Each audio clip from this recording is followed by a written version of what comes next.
Halo semuanya dan selamat datang. Gimana kabarnya? Semoga kalian semua dalam keadaan baik-baik saja, bahagia dan banyak duitnya. Di video kali ini saya akan menceritakan sebuah film berjudul The Awakener yang rilis tahun 2018. Jadi bagaimanakah alur cerita selengkapnya everybody? Langsung saja kita ke videonya.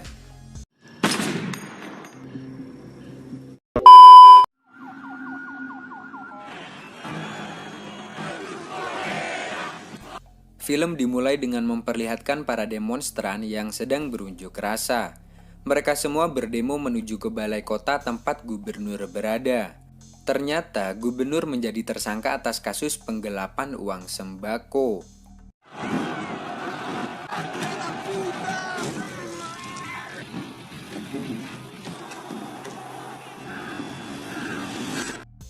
Cerita kemudian flashback beberapa hari sebelumnya, di mana kita diperlihatkan dengan si gubernur yang saat itu sedang ada di kediaman rumah mewahnya. Beberapa saat kemudian sekumpulan politikus datang menggeledah kediamannya.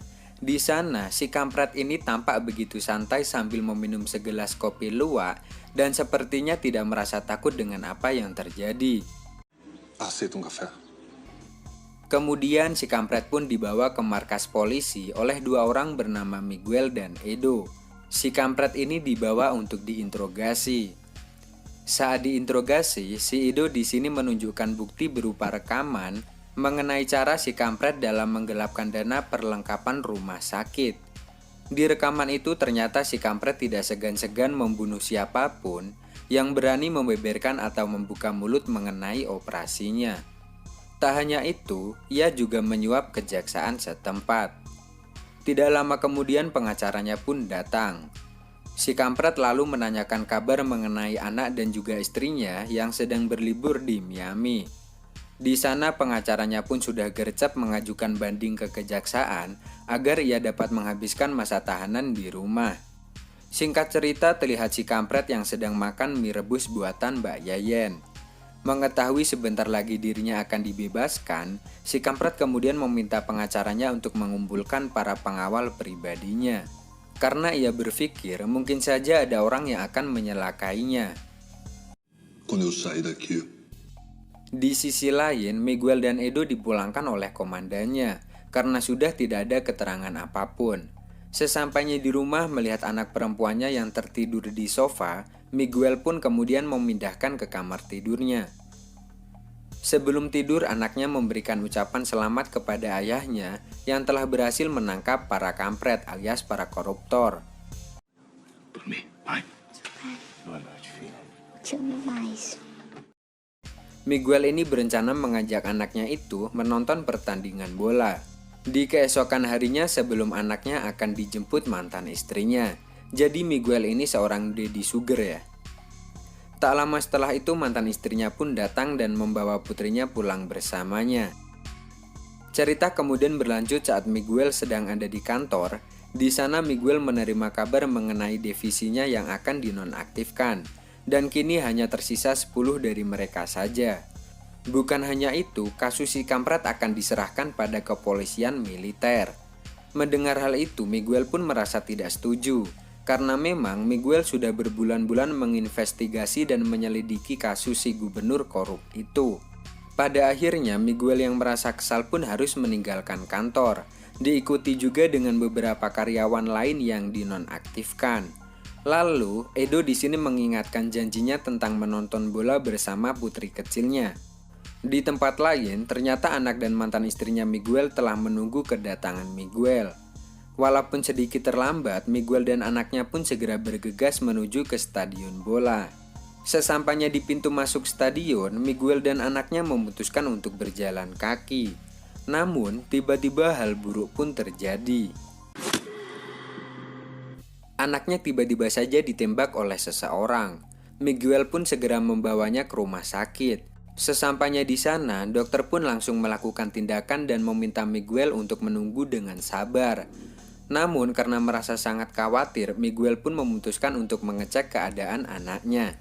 Di sepanjang lorong itu, Miguel melihat banyak pasien yang terbengkalai akibat fasilitas rumah sakit yang tidak memadai. Dan itu semua adalah ulah dari si kampret korup itu.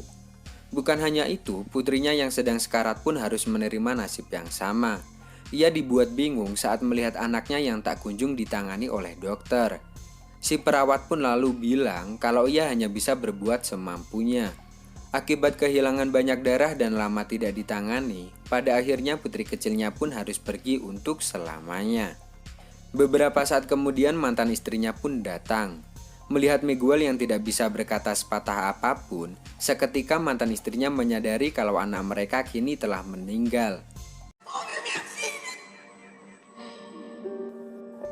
Setelah kejadian buruk itu, Edo sahabatnya yang tidak tega melihat keadaan Miguel pun mencoba untuk membantu dengan mencari si penembak. Namun, Miguel tidak mengetahui posisi dari sniper itu. Tapi di sana juga, Miguel bersikukuh bahwa kematian anaknya ini juga akibat dari fasilitas rumah sakit yang begitu tidak memadai. Volta só quando você estiver melhor. Ela nem chegou a ser atendida. Miguel yang selalu stres sepanjang hari, tiba-tiba berhenti seketika setelah melihat siaran langsung si gubernur kampret itu. Selama siaran itu berlangsung, si gubernur mengumumkan tentang rencana pencalonan dirinya sebagai presiden. Yang mana dalam kampanyenya ini, ia berupaya untuk meningkatkan anggaran kesehatan. Saat melihat kerumunan para demonstran, Miguel memutuskan untuk bergabung. Namun saat di tengah demo itu, Miguel tiba-tiba menghampiri segerombolan polisi.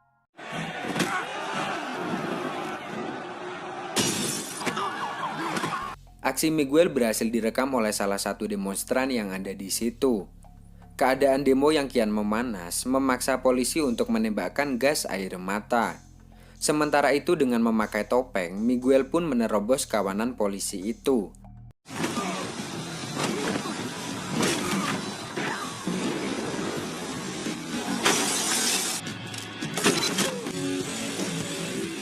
Setelah berhasil dan bertatap muka dengan seekor gubernur itu, Miguel pun langsung membunuh si gubernur kampret tersebut.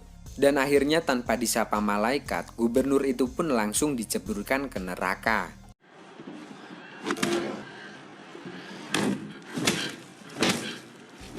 Scene kemudian berpindah ke sebuah gedung. Di sana kita diperlihatkan dengan sosok miliarder bernama Enter Gomez. Dia sedang mengadakan pertemuan bersama dengan salah satu menteri wanita. Setelah pertemuan tadi malam, Gomez kemudian menemui koleganya yang merupakan seorang politikus. Melalui bantuan mereka, Gomez berencana untuk mengumpulkan suara agar anaknya bisa terpilih sebagai presiden untuk menggantikan si gubernur. Mendengar usulannya, para kolega pun sontak dibuat kaget karena ternyata anaknya itu tidak memiliki kemampuan sebagai seorang politikus. Merasa diremehkan, Gomez lalu mengancam mereka di mana ia akan membuka kembali masalah investigasi korupsi. Sementara itu Miguel yang sudah mulai pulih dari stres beratnya, ia pun kembali lagi bekerja. Terlihat mereka pun berhasil menangkap para dalang di balik rusuhnya demo di balai kota. Dan dari beberapa orang di sana, Miguel melihat seorang gadis yang ia temui saat demo kemarin. Tidak ingin identitasnya terbongkar, Miguel lalu menawarkan diri untuk menginterogasi gadis tersebut. Di ruang interogasi, gadis yang diketahui bernama Nina Souza ini ternyata adalah seorang programmer. Mengetahui jika ternyata Nina memiliki rekaman dirinya, Miguel pun segera menyita HP-nya yang ada di tempat bukti. Di malam harinya, Miguel kembali mengunjungi Nina. Setelah melihat dokumen-dokumen penting dari komputer si gubernur di HP-nya, melalui bantuan Nina, satu persatu dalang di balik kasus korupsi dana kesehatan pun mulai terkuak. Dan tak lain adalah para koleganya Gomez. Setelah mengetahui hal itu, Miguel pun langsung bersiap untuk mengincar satu persatu dari orang-orang itu. Dengan senjata yang ia bawa, Miguel pun mulai mencari dan menghabisi mereka satu persatu.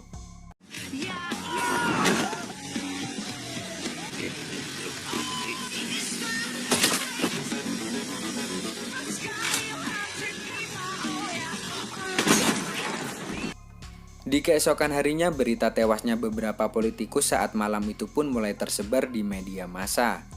Nina yang menyadari jika dirinya ambil andil tentang pembunuhan itu pun bertanya kepada bosnya. Ia mengatakan apakah orang tersebut adalah seorang pahlawan. Tak lama kemudian Miguel pun terlihat datang. dan meminta Nina untuk mencari orang yang mendanai kampanye para koruptor itu. Awalnya Nina sempat menolak, tetapi Miguel kemudian menawarkan surat peringatan masa tahanan kepada ibunya dan dipenjara setelah dijadikan kambing hitam. Nina yang merasa bimbang akhirnya pergi menjenguk ibunya di penjara. Lantas di sini ia pun bertanya kepada ibunya, seberapa besarkah nilai yang harus aku bayar hanya demi satu kebenaran? Ibunya pun kemudian menjawab bahwa kebenaran itu hanyalah sebuah mimpi, di mana kebenaran bagi satu orang dan orang lainnya pastilah berbeda.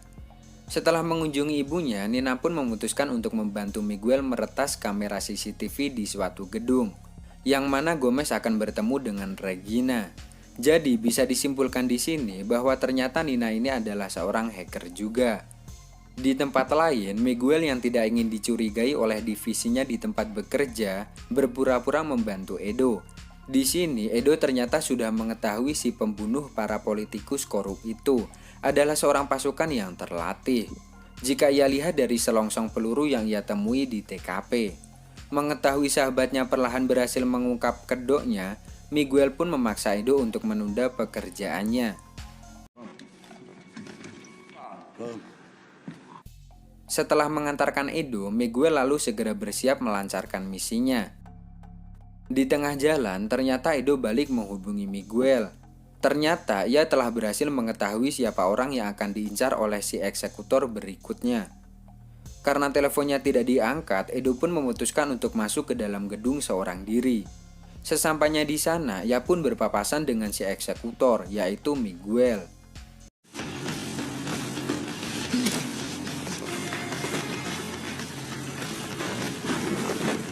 Miguel yang tidak ingin melawan sahabatnya, terpaksa menerima tembakan darinya. Setelah kejadian itu, melalui bantuan dari Nina, luka tembakan itu pun diobati olehnya. Mengetahui bahwa si menteri melakukan pertemuan rahasia dengan Gomez, Miguel pun kini mengetahui siapa orang yang telah mendanai dan juga membeli kursi-kursi di parlemen. Saat di kantor, ia dan si Edo segera membuka investigasi pada si menteri. Di sini, Miguel memutuskan akan menangkap si menteri agar pekerjaannya untuk membunuh Gomez akan semakin mudah. Tidak lama setelah itu, komandannya pun datang. Dia seketika menghentikan usulan Edo dan Miguel dalam menginvestigasi menteri, yang ternyata komandannya ini sudah disogok oleh si pengacara yang bekerja pada Gomez. Pada malam harinya, Miguel berencana akan mengeksekusi Gomez. Di rumah Gomez, ternyata mereka sedang berkumpul dengan para pejabat yang memiliki pengaruh besar di masyarakat dan pemerintahan. Ketika mendengar rencana Gomez yang sudah matang, anaknya seketika pergi meninggalkan meja makan. Ditemani sang ibu, anaknya ini menceritakan bahwasannya ia tidaklah siap untuk menjadi presiden. Meskipun begitu, ia akan tetap menuruti keinginan ayahnya karena ingin membuat sang ayah bangga. Gomez pun dibuat haru setelah mendengar perkataan anaknya itu. Namun, tiba-tiba saja suasana menggembirakan itu pun berubah.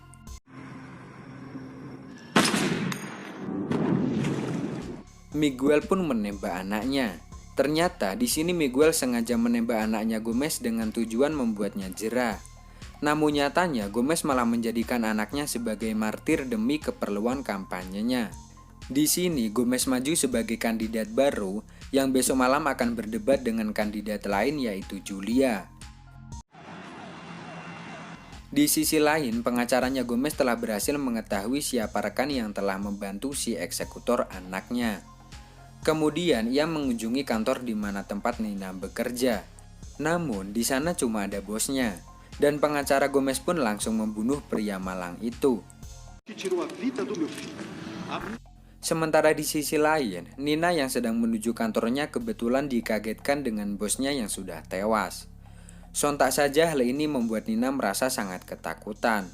Lantas si Nina pun segera pergi ke tempat persembunyian si Miguel. Namun, Nina ternyata telah dibuntuti oleh orang-orang suruhan si pengacara. Dan dari sinilah terjadi kekacauan.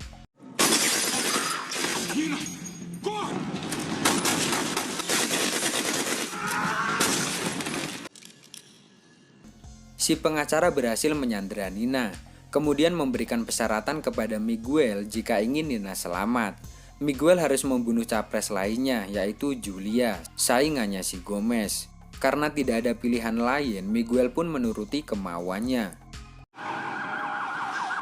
Setelah kejadian ini, para polisi pun mengunjungi tempat kejadian. Di sana, Edo menemukan barang milik Miguel. Dan akhirnya identitas asli si eksekutor yang selama ini dicari pun terbongkar. Singkat cerita, debat capres pun dimulai. Dan disinilah Miguel akan membunuh Julia. Miguel dengan terpaksa harus menghabisi Julia, yang padahal Julia ini adalah orang yang anti korupsi. Sebelum sempat menembak Julia, Edo berhasil menghentikan Miguel, dan di sini mereka berdua pun harus bertarung.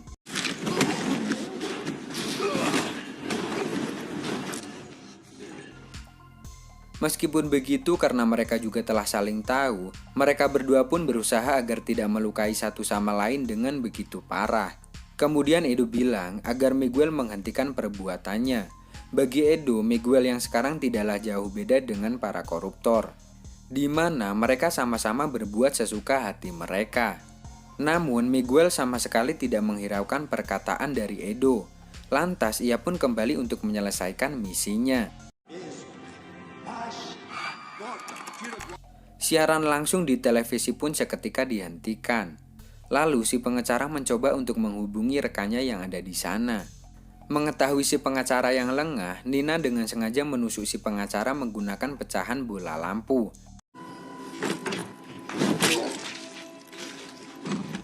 Dan dari serangan itu membuatnya terluka parah. Di sisi lain ternyata Edo telah mengamankan Miguel. Bukan hanya itu, ia juga mendatangkan mantan istrinya. Dengan harapan ia akan berhasil membujuk Miguel.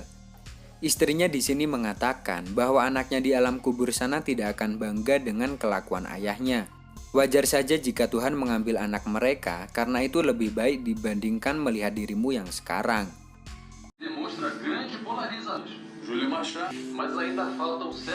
Di dalam sel, Miguel hanya bisa melihat Gomez berdebat di siaran televisi, merebutkan orang nomor 1. Sebenarnya polling antara Gomez dan Julia sempat diungguli Julia 1 poin. Akan tetapi meskipun begitu, berkat kematian anaknya ternyata polling sementara berubah drastis. Di sini Gomez berhasil mengungguli Julia. Setelah mendengar siaran itu, Miguel kembali dibawa ke ruang interogasi. Tak lama kemudian komandannya memberikan instruksi kepada anak buahnya. Ternyata di sini komandannya melakukan hal licik.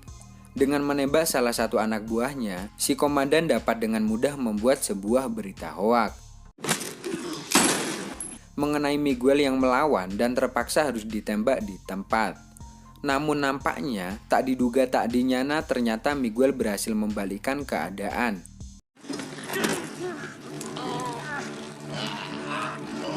Hingga komandan licik itu pun tewas. Mengetahui Gomez yang kini semakin dekat dengan kursi presiden, ia segera mengambil senjata dan amunisi yang ada di sana. Kemudian segera pergi ke gedung DPR, di mana Gomez dan rekan-rekannya sedang berpesta menikmati kemenangan dari polling pemilihan sementara. Tanpa assalamualaikum, gedung yang sudah dijaga ketat itu pun berhasil dilewati si Miguel. Dan setelah sampai, Miguel pun langsung menghabisi para politikus berdasi tersebut.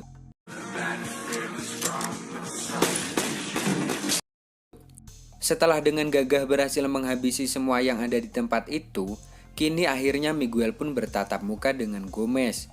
Di sini, Gomez mengatakan jika korupsi tidak akan pernah bisa hilang, karena itu adalah sifat alamiah manusia yang serakah dan gila harta. Namun karena sudah muak mendengar dan juga bau mulut si Gomez yang bau ciu, akhirnya Miguel pun menembak si Gomez.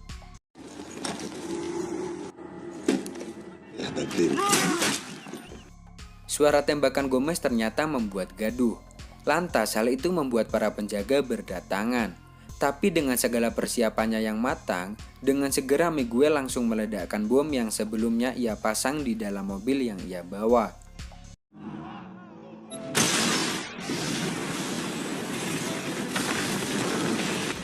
Dan bom itu pun ternyata berhasil meruntuhkan gedung itu. Setelah kejadian itu, media langsung mengabarkan jika Gomez ikut tewas dalam ledakan tersebut. Orang yang melihat berita tersebut dibuat kaget, termasuk dengan si pengacara, yang tidak percaya jika Miguel bisa melakukan hal itu. Quando esse dia chega, a gente não vai mais precisar de uma revolução. Mas até lá. Di akhir film, kita diperlihatkan dengan seseorang yang memakai kostum yang mirip dengan si Miguel. Dengan senjata laras panjangnya yaitu Beretta, si penghancur global FF tapi tak berskin.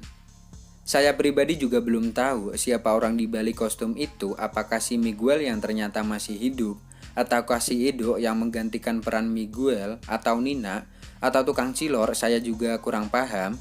Namun terlepas dari semua hal itu, yang pasti orang ini akan berperan sama seperti Miguel, yaitu membasmi para tikus berdasi yang mulutnya bau ciu. Lalu film pun selesai.